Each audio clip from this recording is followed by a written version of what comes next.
Picture a perfect afternoon, the sun casting a golden glow, the scent of fresh-cut grass in the air, and the sound of children's laughter weaving through a gentle breeze. It's one of those rare moments where everything aligns, and you think, this is what life's about. That was me, standing in my backyard in Willow Creek, a tidy North Carolina subdivision, grilling burgers for my daughter Sophie's 7th birthday. The yard buzzed with joy kids bouncing in a castle shaped like a fairy tale fortress, their faces painted with dragons and stars, a pony named Glitter trotting in circles. At the center of it all was the cake, a three-tiered marvel of chocolate and raspberry, draped in pastel frosting with a handcrafted sugar phoenix atop, its wings dusted with edible silver. It cost a small fortune, but Sophie's gasp when she saw it made every penny worth it. I was content, my wife Amara chatting with other parents, our little world perfect. Then, like a storm cloud blotting out the sun, I saw her Eleanor Price, our HOA president, standing at the fence line, arms crossed so tight she might have cracked a rib. Her navy blazer screamed authority, her silver bob unmoving in the wind. She wasn't just watching, she was glaring, her eyes sharp enough to slice through steel. I waved, hoping to defuse whatever was brewing. She responded by pulling out her phone and filming. My stomach sank. This wasn't my first clash with Eleanor. As the only black family on Maple Lane, we'd been under her microscope since we moved in 3 years ago. Our mailbox was too modern. Our patio music soft classical, mind you disturbing. My prize-winning dahlias were, apparently, an unapproved hue. Each jab came with a smile so brittle it could shatter, and I'd countered with polite deflection, documenting every encounter but avoiding her traps. But this felt different, predatory. I approached, forcing a smile. Eleanor, enjoying the day? Anything I can help with? Her gaze raked over the party like it offended her. James, she said, her voice laced with venom. This is a violation. Of what? I shot back, keeping it light. The right to throw my kid a birthday party? Parents nearby went quiet, sensing trouble. This, she gestured at the bounce house, is an unauthorized commercial event. Article 8, Section 5 of the Willow Creek Covenants bans large gatherings with rented equipment without board approval. I nearly laughed. Eleanor, it's Sophie's 7th birthday. We're not running a carnival. Her eyes narrowed.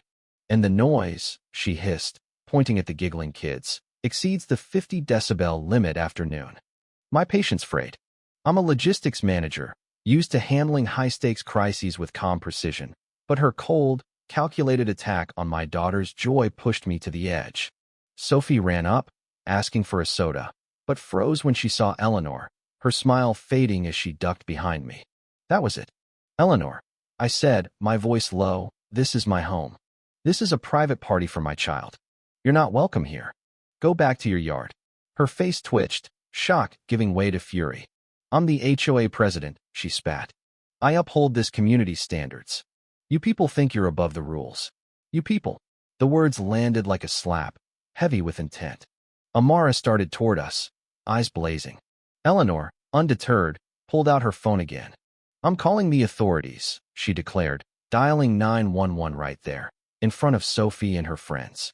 I'm reporting an illegal event, excessive noise, and a threatening resident. Her tone, her pause before resident, was deliberate, painting me as a menace. As she spoke, her eyes locked on mine, smug with victory. Then she did the unthinkable. Still on the phone, she marched onto my patio, past me, and stopped at the cake table. With a dramatic sneer, she raised her sensible loafer and slammed it into the cake's second tier. Once, twice, the phoenix toppled, its silver wings crumbling. Frosting smeared, raspberry filling oozed like blood. She swiped her arm, knocking over juice pitchers and party bags. Kids gasped, some cried. Sophie let out a wail, burying her face in Amara's skirt. The party died. Eleanor stood amid the wreckage, chest heaving, a twisted smile on her face. Sirens wailed in the distance. But as they approached, my anger cooled into something sharper resolve. Eleanor didn't know me. She didn't know I built my career on strategy, on turning chaos into order. She'd just started a war, and I was ready to finish it. The police arrived like a scene from a movie, 2 squad cars flashing red and blue across the cul-de-sac. Neighbors peeked through blinds, some stepping onto porches, pretending to water plants.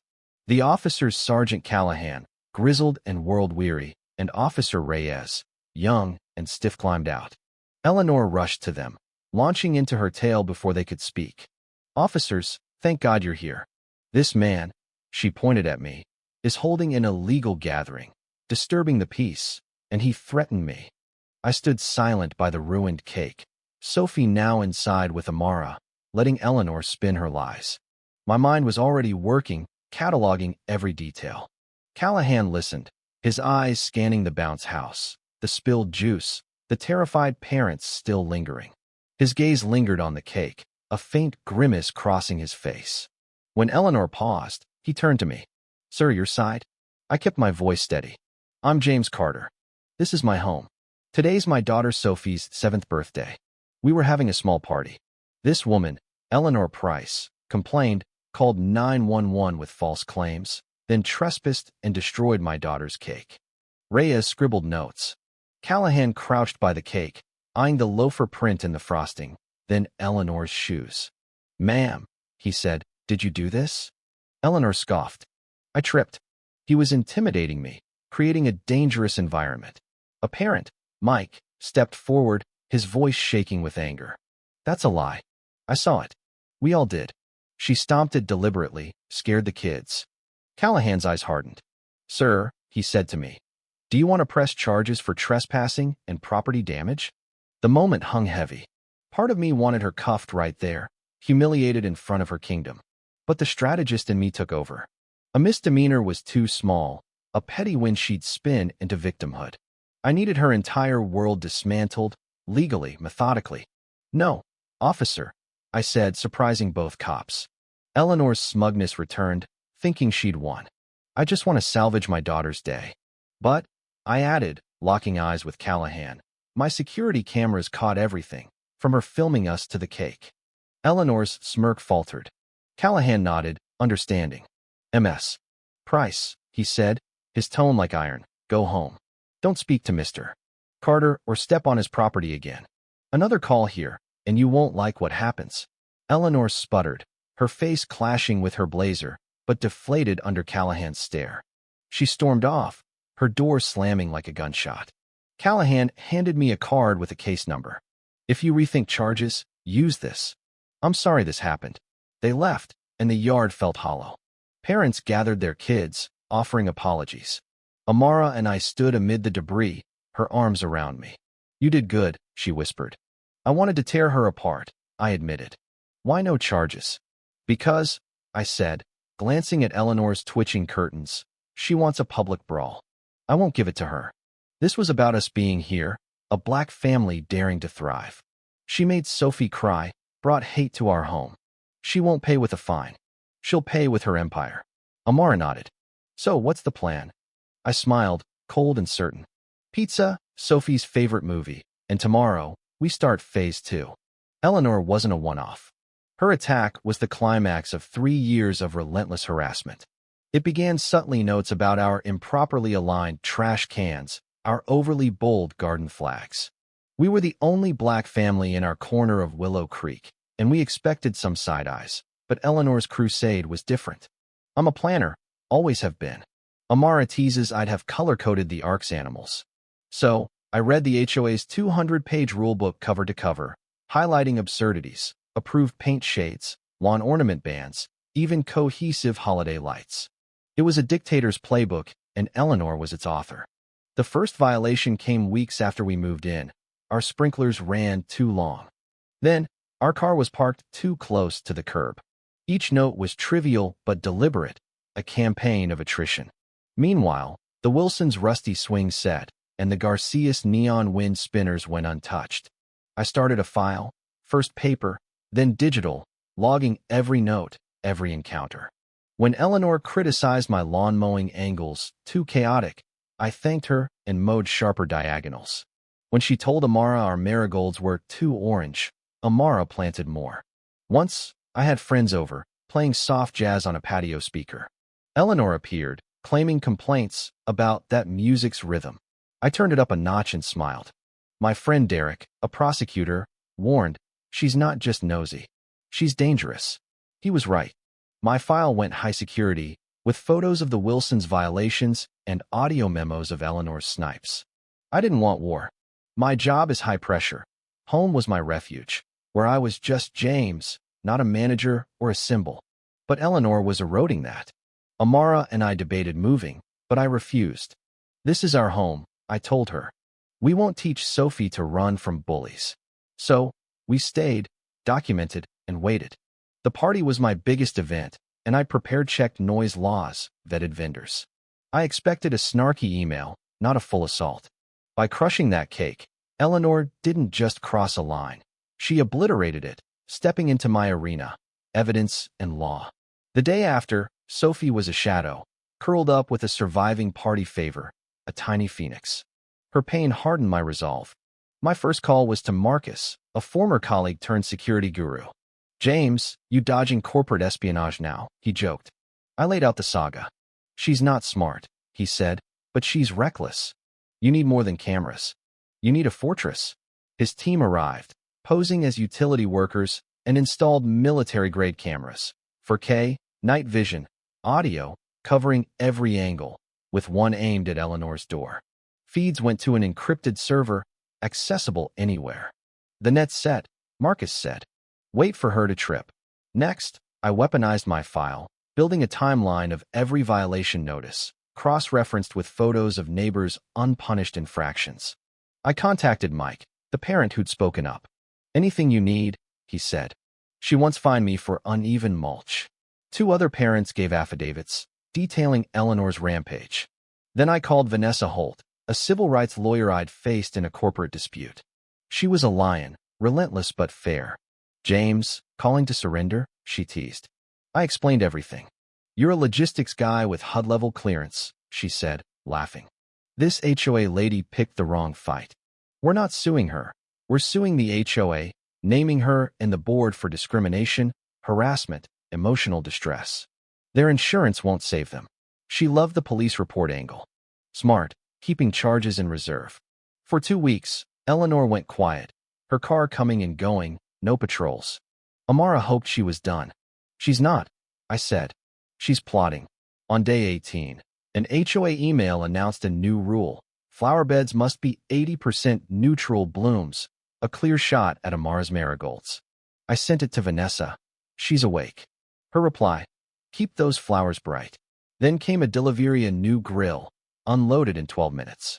The next day, Eleanor emailed me alone, citing a commercial vehicle violation. My cameras showed no traffic. The Wilsons' hour-long furniture delivery got no note. I sent Vanessa the footage. Pattern of selective enforcement, she wrote. We're framing a masterpiece. Eleanor resumed prowling, my cameras catching her peering over our fence, once with binoculars, muttering to a neighbor about our defiance. Every clip went to Vanessa. The final blow came during a quiet dinner with 4 friends. Knowing Eleanor's triggers, I kept the music soft, voices low. She appeared, filming over the fence for 6 minutes, then shouted, Hope you're enjoying your disruptive party. Derek whispered, She's unhinged. I smiled, clipping the video for Vanessa. She called instantly. This is a harassment, intimidation, textbook. The demand letter's ready.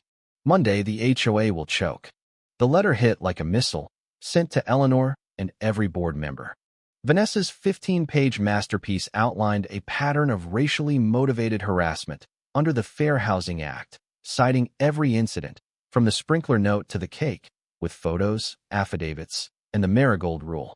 It demanded Eleanor's resignation, a public apology, repeal of targeted bylaws, anti-bias training, and $80,000 to a local youth charity. If unmet in 10 days, we'd sue the HOA and board personally, with criminal charges possible. Neighbor Lisa, whose husband was on the board, called. They're freaking out. Their lawyer says it's a slaughter. Eleanor lied to them about you. The board's emergency meeting was chaos. Eleanor raged, calling our letter a conspiracy, but the board turned. You lied, one yelled, citing the cake photo. They voted 4-1 to accept our terms. Eleanor sobbed, accusing them of betrayal, her prejudice laid bare. At the public HOA meeting, the clubhouse was packed. Amara and I sat in back, silent. Eleanor entered, diminished, avoiding our gaze. The interim president, a nervous accountant, announced her resignation, the apology, and training. Gasps rippled. Eleanor stood, ranting about injustice and pointing at me. He's the threat. Then the doors opened. Sergeant Callahan walked in, warrant in hand. Eleanor Price, you're under arrest for trespassing and property damage. The room froze. He said no charges, she shrieked. He had 2 years, Callahan said. He filed last week. Handcuffs clicked, her defiance collapsing. She looked at me, realization dawning. I'd won not with anger, but with patience and proof. Quiet applause grew as she was let out. Lisa hugged Amara. You freed us. Weeks later, we threw Sophie's redo party, same bounce house, same pony, a new Phoenix cake. Neighbors stayed, laughed, brought dishes. The new president apologized, saying Eleanor's house was for sale. She'd taken a plea, probation, fines, a restraining order. Sophie laughed, her face painted like a comet, the shadow gone. That night, Amara and I sat on the patio, fireflies flickering. You never flinched, she said. I was livid, I admitted. But my dad taught me, don't fight pigs in mud. Eleanor wanted chaos. I gave her order. Justice wasn't loud or fast, but it was certain. Willow Creek was ours again, Amara's marigolds blazing, Sophie's laughter the sweetest victory.